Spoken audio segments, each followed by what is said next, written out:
Narito ang mga posibleng dahilan kung bakit walang nanonood sa iyong YouTube videos at kung paano ito mapapabuti.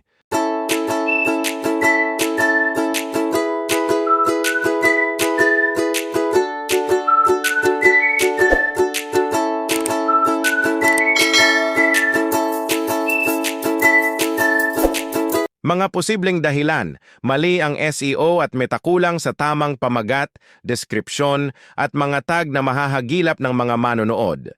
Maaaksaya ang thumbnail at pamagat, hindi kaakit-akit o misleading ang thumbnail at pamagat na bumubutas sa curiosity. Nilalamang hindi tugma sa audience.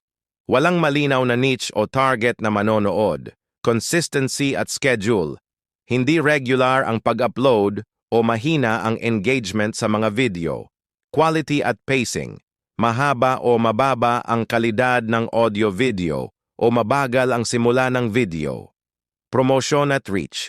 Kakaunti ang cross-promotion sa ibang platform o komunidad. Hindi gumagamit ng call to action. Audience retention. Mataas ang bounce rate. Maraming manonood sa simula pero hindi natatapos ang video. Competitive landscape. Maraming katulad na content, kulang sa uniqueness o value proposition. Mga hakbang na maaaring gawin. I-optimize ang title, description, at tags. Gumamit ng mga mahahanap na keywords, gamit ang YouTube search, Google Trends, o mga katabing video. Isama ang pangunahing keyword sa unang 60-70 na karakter ng pamagat at sa unang 1 tapos 2 pangungusap ng description. Design ng thumbnail, mag-contrast, malinaw na teksto, at isang imahe na nagpapakita ng halaga ng video. Subukan ang mga A/B thumbnail testing kung kaya. Tukuyin ang niche at value proposition. Ano ang unique na bagay na inaalok mo? Ano ang solusyon o aliw na makukuha ng manonood? Regular na schedule. Pumili ng feasible na ritmo, HAL, every Monday at 6 p.m. at sundin ito. Quality improvements. Siguraduhing malinaw ang audio gamit ang lavalier o external mic, maayos ang lighting, at maikling intro na may mabilis na hook sa unang 15 to 30 segundo. Engagement strategies. Magtanong sa audience, mag-embed ng CTA kumusta sila, at mag-iwan ng mga komentaryo sa ibang videos. Gumamit ng pinned comments at community posts. Promote on other platforms.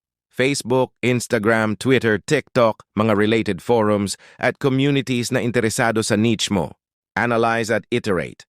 Tignan ang YouTube Analytics, retention, CTR, at click-through rate.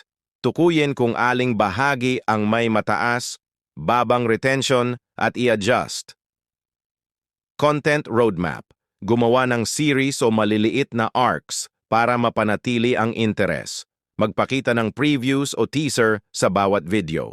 Mga quick audit na maaari mong gawin ngayon.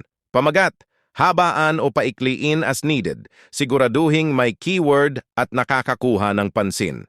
Thumbnail. Kung maaari, gawin itong consistent sa brand, parehong font, kulay, estilo. Opening hook. Siguraduhin may 5-10 segundo na malinaw na ipinapakita ang value ng video. Description. Ilista ang outline ng video, timestamps, at links sa ibang videos o social media. Call to action. Hilingin sa viewers na mag-subscribe o mag-comment sa isang tanong na may kaugnayan sa video.